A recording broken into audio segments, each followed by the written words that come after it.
Okay, Telugu view పాయింట్కి తిరిగి స్వాగతం. ఇగ్నోర్ చేద్దామన్నా ఇగ్నోర్ చేయలేని పద్ధతుల్లో రాహుల్ గాంధీ మాట్లాడుతూ ఉంటాడు. ఆదివారం డల్లాస్లో మాట్లాడిన దాని మీద సోమవారం వీడియో చేశా. ఇంకా ప్రతిసారి ఏం చేస్తామని అనుకుంటే, నిన్న మొన్న మాట్లాడింది చాలా అత్యంత దారుణంగా మాట్లాడాడు. సోమవారం హ్యాండన్, నాకు బాగా నేను ఉండే ప్లేస్ నిజంగా చెప్పాలంటే, ఇప్పుడు ఇండియాలో ఉన్నాను అనుకోండి, మామూలుగా అమెరికాలో ఎక్కువ కాలం ఉండే ప్లేసు, ఎప్పుడు ఉండే ప్లేసు.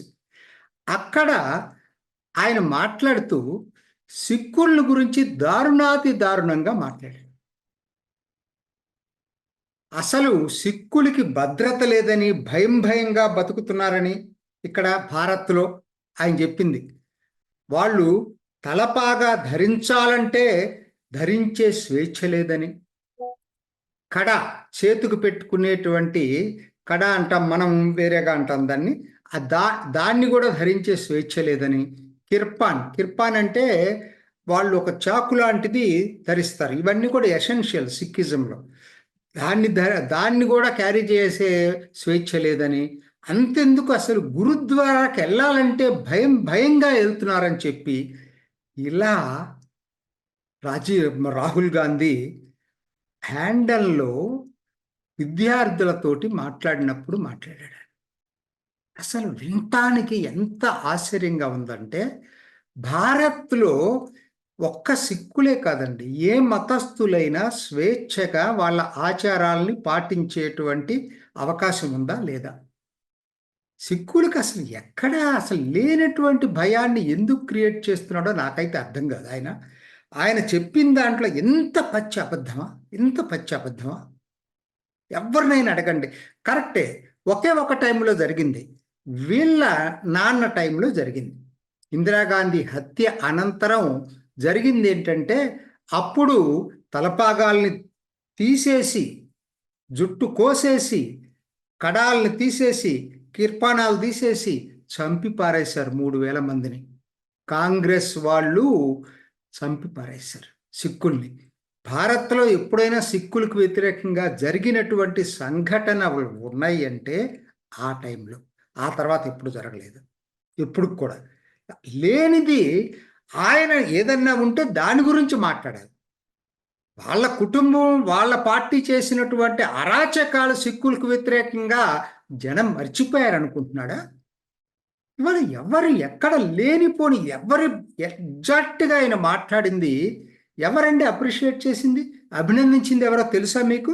అభినందించి శబాష్ అన్న ఆయన ఎవరంటే గురు పత్వంత్ సింగ్ పన్ను ట్విట్టర్లో ట్వీట్ చేశాడు, శబాష్ రాహుల్ గాంధీ. ఇదే వ్యక్తి కెనడాలో ఇందిరాగాంధీ హత్యని డిస్ప్లే చేస్తూ ప్రదర్శనలు తీశారు కెనడాలో. అంతకుముందు నేను వీడియోలో కూడా చెప్పాను. ఇదే వ్యక్తులు, ఈ ఖలిస్తాన్ సపోర్టర్స్, వీళ్ళు రాహుల్ గాంధీ చెప్పింది చాలా బాగుంది వాళ్ళకి. నేను ఇదే మొదటి నుంచి మేము చెప్తా వస్తున్నాం, మాకు you are bold enough to talk the real history.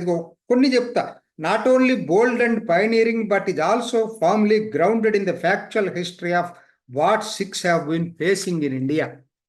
ఆయన ట్వీట్ చేశాడు.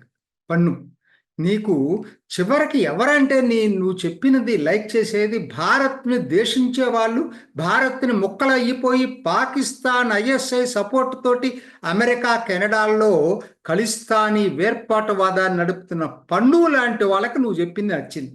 ఇక్కడ వాళ్ళకి ఎవరికి నచ్చదండి. ఖలిస్తానీలు మాట్లాడే భాష రాహుల్ గాంధీ మాట్లాడాడు. ఒక లీడర్ ఆఫ్ అపోజిషన్, ఒకనాడంటే పొజిషన్ లేదు ఆయనకి, ఇవాళ leader of opposition, prime minister తర్వాత ఇంపార్టెంట్ పోస్ట్ అది. దాంట్లో ఉండి బాధ్యత లేకుండా దేశ ద్రోహులకి మెచ్చే విధంగా మాట్లాడేటువంటిది రాహుల్ గాంధీకి చెల్లింది. అయినా ఆయన జవాబుదారీ కాదు, ఎవ్వరు మాట్లాడటానికి లేదు. సరే, సోమవారం అలా మాట్లాడాడనుకుంటే మంగళవారం అంతకన్నా దారుణమైన సంఘటన జరిగింది. అమెరికా వాషింగ్టన్ డీసీ, హ్యాండన్ పక్కనే, హ్యాండన్ అనేది సబర్బ్ దానికి, వాషింగ్టన్ డీసీలో యుఎస్ సెలెక్ట్గా ఒక 10 మంది పార్లమెంట్ సభ్యుల్ని పిలిచి మాట్లాడుకున్నారు. 10 మంది, సెనెట్, హౌస్ ఆఫ్ రిప్రజెంటేటివ్, మనలాగా రాజ్యసభ, లోక్సభ అనుకోండి. అందులో ఒక ముగ్గురు భారతీయ సంతతికి చెందిన వాళ్ళు, డిస్ప్యూట్ లేదు. ఎవరు? రోఖన్న, రాజా కృష్ణమూర్తి, థానేదార్, వీళ్ళు భారతీయ సంతతికి చెందిన వాళ్ళు, న్యాచురల్గా అది సహజమే. ఒక లేడీ అటెండ్ అయిన వాళ్ళలో ఒక లేడీ చాలా వివాదాస్పద వ్యక్తి, ముఖ్యంగా భారత్ వ్యతిరేకి, పాకిస్తాన్ అనుకూల US house of representative Ilhan Omar. ఆవిడని ఈ 10 మందిలో ఇంత తక్కువ గ్రూపు సెనెట్ వాళ్ళతోటి మాట్లాడేటప్పుడు ఆవిడని పిలిపించుకొని మాట్లాడే అంత ఆత్మీయత రాహుల్ గాంధీకి ఉందన్నమాట. భారత్ అంటే విషం చిమ్మేటువంటి ఇల్హాన్ ఒమర్ని ఆ క్లోజ్డ్ గ్రూప్లో కూర్చోబెట్టుకొని రాహుల్ గాంధీ మాట్లాడాడు. ఇవాళ కొత్త కాదండి, అదొరకు వెళ్ళినప్పుడు భారత వ్యతిరేకలతో మాట్లాడాడు, సునీత విశ్వనాథన్, ఎంతో మంది. ఇవాళ ఈవిడైతే మరీ దారుణం. ఇల్హాన్ ఒమర్ అయితే ఆవిడ యుఎస్ కాంగ్రెస్లో భారత్కు వ్యతిరేకంగా తీర్మానమే పెట్టింది. అలానే కాదు, ఆర్టికల్ 370 రద్దుకు వ్యతిరేకంగా ఎన్నో ట్వీట్లు చేసింది. అసలు పాకిస్తాన్ డబ్బులు తీసుకొని, పాకిస్తాన్ ఆతిథ్యం తీసుకొని ఆక్రమిత కాశ్మీర్కి వెళ్ళి అక్కడ 2 రోజులు గడిపి వచ్చి అమెరికాలో భారత్కు వ్యతిరేకంగా విషం చిమ్మింది. అమెరికాలో పాకిస్తాన్ లాబీ సభ్యురాలు ఈవిడ ఇల్హాన్ ఒమర్. ఈవిడ భారత్ అంతా ఇస్లామోఫోబియా ఉందని చెప్పి మాట్లాడుతుంటుంది. ఇటీవల భారత్ కెనడా గొడవలు వచ్చినప్పుడు కూడా కెనడాని సమర్థించింది.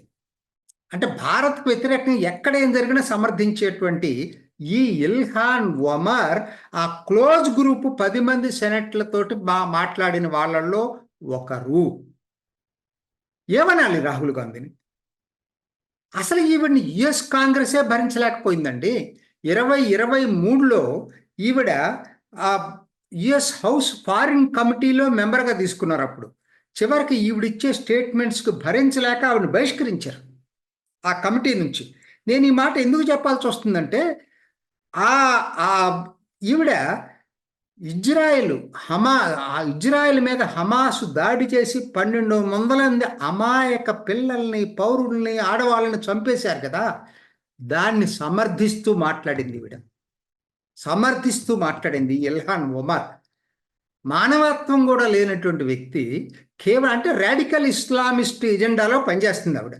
అటువంటి ఆవిడ్ని ఈయన క్లోజ్ డోర్ మీటింగ్ పిలిపించుకున్నాడు రాహుల్ గాంధీ. ఇప్పుడు చెప్పండి, రాహుల్ గాంధీని గురించి ఏం మాట్లాడాలండి? అసలు భారత్కి క్షమాపణ చెప్పాలా లేదా? భారత దేశద్రోహులతోటి క్లోజ్ డోర్ మీటింగ్ ఎందుకు వేశాడు అనేది భారత ప్రజలకి భారత్ గడ్డ మీద అడుగుపెట్టినప్పుడు క్షమాపణ చెప్పాల్సిన అవసరం ఎంతైనా ఉంది. ఈ రెండే కాదండి సంఘటనలు. అసలు నేను చెప్పాల్సి వస్తే చాలా వస్తే, చివరిగా ఇంకొకటి చెప్తా. ఎన్నికల గురించి కామెంట్ చేశాడు. ఎన్నికల్లోనట అసలు సజావుగా జరగలేదట ఎన్నికలు. జరుగుంటే బీజేపీకి 246 వచ్చాయి కాదట. అంటే ఏంటి? ఇండైరెక్ట్గా ఏం చెప్తున్నాడు? అమెరికా గడ్డ మీదకి వెళ్ళి భారత్లో అప్రజాస్వామికంగా మోడీ తిరిగి ప్రధానమంత్రిగా ఎన్నికయ్యాడనేది ఆయన భావన. అంటే బంగ్లాదేశ్లో షేక్ హసీనాకు వ్యతిరేకంగా అమెరికా ఏం మాట్లాడిందో, చాలామంది రాడికల్ ఇస్లామిస్టులు ఏం మాట్లాడి చివరి కుట్ర ద్వారా ఆయన దించేశారో, ఆల్మోస్ట్ అదే నేరేటివ్ ఇక్కడ రాహుల్ గాంధీ చెప్పడానికి ప్రయత్నం చేశాడు. అంటే అప్రజాస్వామ్యంగా మోడీ ఎన్నికయ్యాడనేటువంటి భావనని క్రియేట్ చేయటం అంటే అది విదేశీ గడ్డ మీద దారుణం కాదా? అసలు ఎల్ఓపిగా ఉండి దేశద్రోహులతో మిలాఖత్ కావటం, సిక్కులు అసలు హిందువులు సిక్కులు ఒకనాడు ఒకటేనండి, ఇద్దరు కూడా. సిక్కులకు వ్యతిరేకంగా మోడీ నిజంగా కర్తార్పూర్ కారిడార్ను ఓపెన్ చేశాడు. ఒకటేంటండి, ఎన్నో చేశాడు. నీకు ఇందాక చెప్పడం మర్చిపోయాను, కిర్పాన్ బ్యాన్ చేశారన్నా కదా రాజీవ్ గాంధీ హయాంలో. అది మొన్నటిదాకా ఉంది, మోడీ వచ్చిన దాకా ఉంది. విమానాల్లో తీసుకెళ్ళటానికి లేదు. మోడీనే ఆ నిషేధాన్ని ఎత్తివేశాడు. అబద్ధాలు అన్ని రాహుల్ గాంధీ చెప్పే అన్ని అబద్ధాలే అనమాట. ఇలా ఇటువంటి ట్రాక్ రికార్డ్ తోటి మాట్లాడిన వాళ్ళని భారత్ గడ్డ మీదకి వస్తే మీడియా నిలదీయాలా లేదా? ప్రెస్ కాన్ఫరెన్స్ పెడతాడు. సెలెక్ట్ మీడియా క్వశ్చన్స్ కూడా ముందే ప్రిపేర్ చేసి అడుగుతారు. ఇటువంటివి అడగొద్దా మీడియా? అటువంటి జర్నలిస్టులు పిలవరు అక్కడ మీటింగ్కి. అసలు ఇంత దారుణంగా అసలు భారత్ని ఒక భయంకరమైన దేశంగా చిత్రీకరించి భారత్ వ్యతిరేక వ్యక్తి క్లోజ్ డోర్ మీటింగ్లో మాట్లాడి అసలు ఎన్నికే అప్రజాస్వామ్యంగా జరిగిందనేటువంటి మాట్లాడిన రాహుల్ గాంధీ ఎప్పటికీ ప్రధాని కాలేవు. రాహుల్ గాంధీ ఈ పద్ధతుల్లో మాట్లాడితే నువ్వు రాజకీయాలు ఏదైనా మాట్లాడు, దేశ ప్రయోజనాలకు వ్యతిరేకంగా మాట్లాడే హక్కు నీకు లేదు. అది ముఖ్యంగా ఎల్ఓపి పొజిషన్లో ఉన్నావు, తక్షణం నువ్వు ఎల్ఓపి పదవికి కూడా రాజీనామా చేయాలి. అసలు క్షమాపణలు చెప్పకపోతే ఎప్పటికీ ఈ దేశం నిన్ను క్షమించదుగాక క్షమించదు. ఇది ఈనాటి ఓకే తెలుగు వ్యూ పాయింట్. మరొక ఎపిసోడ్లో మళ్ళీ కలుసుకుందాం. నమస్తే. మీ అభిప్రాయాన్ని కూడా కామెంట్ బాక్స్లో తెలియజేస్తూ ఇలాంటి ఇంట్రెస్టింగ్ అప్డేట్స్ కోసం మా ఛానల్ని సబ్స్క్రైబ్ చేసుకోండి.